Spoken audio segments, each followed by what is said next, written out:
কবিতাৰ শিৰোনাম দ্ৰৌপদী, কবি নিৰ্মল প্ৰভা বৰদলৈ। মই ব্যতিক্ৰম নহয়। মই যে মাথো চিৰন্তন নাৰী, যুগমীয়া ৰহস্যৰে ভৰা বিচিত্ৰ বৰ্ণালীৰ এক সহজ প্ৰকাশ। মোৰ বাসনাত কোনো নতুনত্ব নাই, আদিতমা নাৰীৰ মনৰ ৰং আৰু সুৰভিৰে মনৰ মজিয়াত মোৰ আলপনা আঁকে। মোৰ দুখ ক'ত?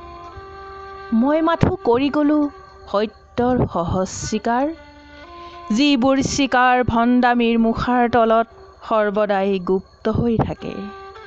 হাঁহি উঠে আৱৰণৰ আঁৰত আমি সকলো উলংগ, প্ৰাণৰ পাত্ৰ জানো কেতিয়াবা ভৰে, যেতিয়া নিজকে ভাবোঁ সবাতোকে ঐশ্বৰ্যমণ্ডিতা বুলি। সকলো পাইছোঁ বুলি গৰ্বিত ভংগীত স্ফীত হৈ উঠোঁ, সেইটো ক্ষণতে মনৰ কোণত অৱচেতনাই হাঁহে বিদ্ৰূপৰ হাঁহি, ধূৰ্ত এক খেলুৱৈৰ দৰে।